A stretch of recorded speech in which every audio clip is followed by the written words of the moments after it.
held my hand out in the sun, and my palm quickly turned bright red from the heat. The dog saw this and became restless and anxious. It was far too dangerous outside, so I locked the dog inside the car, put on my protective suit, and got out with my robot Jeff to look for food. I picked up an old trash can lid and had Jeff hold it for me. Then, I took out a bag of corn kernels and poured them directly onto the lid. The moment the corn touched the hot metal surface, it instantly popped into popcorn. The sight was so amusing that Jeff stomped his feet excitedly and kept urging me to do it again. But my expression changed instantly. A super tornado was heading straight for this abandoned town. I sped the RV away in the opposite direction. The weather instrument started blaring alarms, and the dog sensed something was wrong. At the critical moment, I slammed on the brakes, grabbed several large steel nails from the toolbox, and drove them into the ground with Jeff. We then secured the RV with heavy cables. I couldn't keep going after driving in the third nail. My body began to feel weak and lightheaded. Jeff quickly held me up and used his metal fist to drive the nail all the way in, but the delay cost us precious time. The storm was already right on top of us. I stumbled back into the RV and told Jeff to finish securing the rest. Before climbing in, I glanced back. The tornado was less than 100 meters away.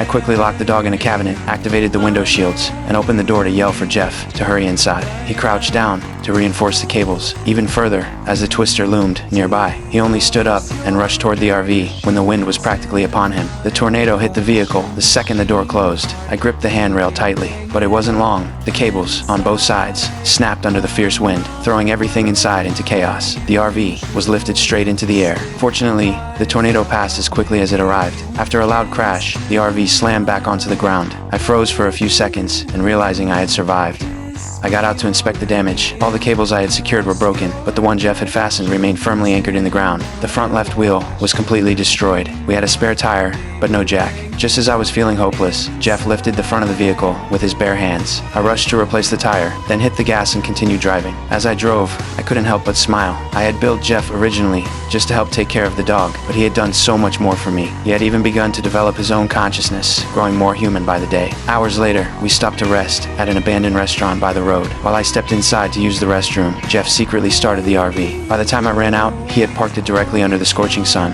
I lost my temper immediately and called him over to scold him. The UV index was now over 60. Any living creature exposed to the sun would suffer severe skin burns in a single second. By moving the vehicle out of the shade, he could have gotten us killed. I'm sorry. I know you were born yesterday, but it's time for you to grow up! After speaking, I turned and walked back into the restaurant. Jeff grew deeply depressed and hid in the bedroom. I drove the RV to a remote area and patiently taught him how to drive. We stopped to rest that night. Jeff asked me why we didn't travel at night. Nighttime was even more perilous, because we would run into other survivors. Human nature was far more terrifying than the harsh environment.